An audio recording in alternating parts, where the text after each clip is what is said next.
बिस्मिल्लाहिर्रहमानिर्रहीम। अस्सलाम वालेकुम। कैसे हैं आप लोग? तो जनाब आज मैं फिर से हाज़िर हूँ एक न्यू रेसिपी के साथ जिसका नाम है बीफ पुलाव। जनाब आप इस पुलाव को मटन के गोश्त में भी बना सकते हैं और बीफ के गोश्त में भी, दोनों के लिए रेसिपी सेम होंगी।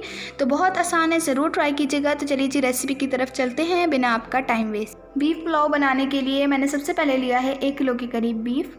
आप बूटियों का साइज़ अपनी मर्ज़ी से रख सकते हैं। मैंने इतना साइज़ रखा है, छोटा छोटा रखा है, आप चाहें तो बड़ा भी कर सकते हैं। तो इसको मैंने एक पतीले में डाला और इसमें मैं डालूँगी पानी इतना कि जिसमें आराम से गोश्त गल जाए।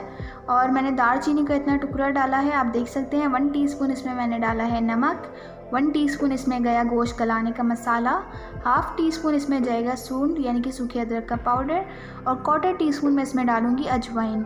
ये 5 मसाले चले गए। अब हम इसको ढक के इसको गलने के लिए छोड़ देंगे। हमने गोश्त को 80% गलाना है। यहाँ पे जनाब मैंने लिया है एक पैन जिसमें मैं डालूँगी 1/2 कप कुकिंग ऑयल और इसमें जाएगी 5 मीडियम साइज़ की प्याज। इसको मैंने नॉर्मल कट कर दिया था और ये इसमें चली गई। अब हमने इसको फ्राई करना है मीडियम आंच पे गोल्डन ब्राउन होने तक। हमने वक्फे से चम्मच हिलाते रहना है ताकि प्याज जले नहीं, सिर्फ गोल्डन ब्राउन कलर चाहिए। तो यहाँ पे जनाब प्याज का कलर गोल्डन ब्राउन हो गया है। अब मैं इसमें ऐड करूँगी 1 टेबल स्पून लहसुन का पेस्ट। ये मैंने लहसुन ली थी, उसको कूट लिया था और पेस्ट बना लिया, वो मैंने ऐड कर दिया। 1 टीस्पून इसमें जाएगा ज़ीरा और 1 टीस्पून इसमें जाएगा नमक। 1 टीस्पून मैं इसमें डालूँगी लाल मिर्च पाउडर और 1/2 टीस्पून मैं इसमें डालूँगी साथ में मैं 1/4 टीस्पून इसमें डालूँगी गरम मसाला। अब हमने मसाले को अच्छी तरह से फ्राई करना है, भूनना है। हमने मसाले को जलाना नहीं है। जैसे ही आपको लगे कि मसाला जल सकता है, आप 1 टेबल स्पून पानी भी डाल सकते हैं साथ में और मसाले को भूनते जाइएगा। तो इस तरह हमने मसाले को भूनना है तकरीबन 2 मिनट के लिए। और मैंने इसमें ऐड की ये काली मिर्च, ये होल काली मिर्चें हैं, 5 से 6 अदद हैं। यहाँ पे जनाब मैंने लिए है 2 मीडियम साइज़ के आलू और 3 मीडियम साइज़ के टमाटर। ये मैं इसमें डालूँगी और इसको हम थोड़ा सा भूनेंगे। साथ में हमारा गोश्त भी गल गया है 80% तक, तो वो भी हम साथ में इसमें ऐड कर देंगे थोड़ा सा भूनने के बाद। यहाँ पे देखिए जी जनाब ये गोश्त गल गया है और मैंने इसमें ऐड कर दिया और हमने इसको अब अच्छी तरह से भूनना है। हम इसमें पानी फ़िलहाल ऐड नहीं करेंगे। टमाटर से जो भी पानी निकलेगा उससे हमारे आलू गल जाएंगे। तो हमने अभी फ़िलहाल बिल्कुल भी पानी ऐड नहीं करना। ढक के इसे 15 से 20 मिनट तक पकाना है या जब तक पकाना है जब तक के आलू गल नहीं जाते। तो यहाँ पे देखिए जी जनाब हमारे आलू भी गल चुके हैं और टमाटर ने अपना काफ़ी पानी छोड़ दिया है। इसी में अब हम थोड़ा सा गोश्त को भूनेंगे और यहाँ पे देखिए जी हमने भूना अच्छी तरह से गोश्त को और हमारा गोश्त अभी 10% और गल गया। अब मैं इसमें डालूँगी 1 टीस्पून ज़ीरा पाउडर।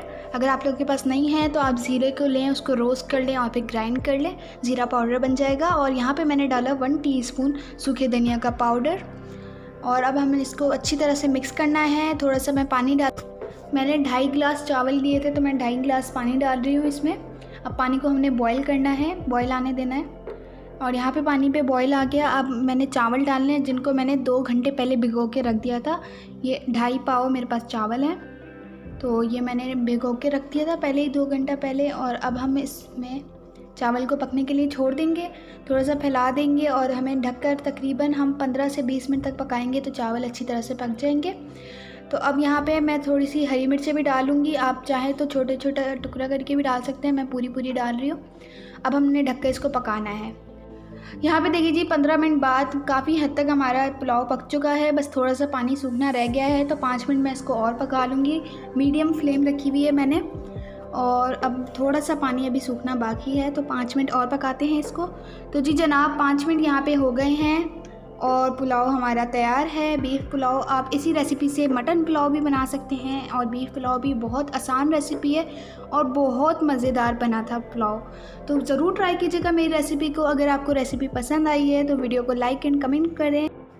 जनाब रेसिपी में कोई भी कन्फ्यूजन हो तो आप लोग मुझसे कमेंट करके पूछ सकते हैं, मैं आप लोगों को ज़रूर जवाब दूँगी। और मज़ीद इंटरेस्टिंग रेसिपीज़ के लिए आप लोग मेरे चैनल को सब्सक्राइब करना ना भूलें। मेरे चैनल पे बकरीद ईद के हवाले से और भी मज़ीद इंटरेस्टिंग रेसिपीज़ मौजूद हैं, तो आप लोग वो भी देख सकते हैं, जैसे कि टिक्का बोटी, पाए, निहारी, ये सारी रेसिपीज़ मेरे चैनल पे मौजूद हैं। तो आप लोग मेरे चैनल को विज़िट करना भी ना भूलिएगा। अब मैं मिलती हूँ आप लोगों के साथ नेक्स्ट रेसिपी में। तब तक अपना बहुत ख्याल रखिएगा और मुझे दुआओं में याद रखिएगा। अल्लाह हाफ़िज़।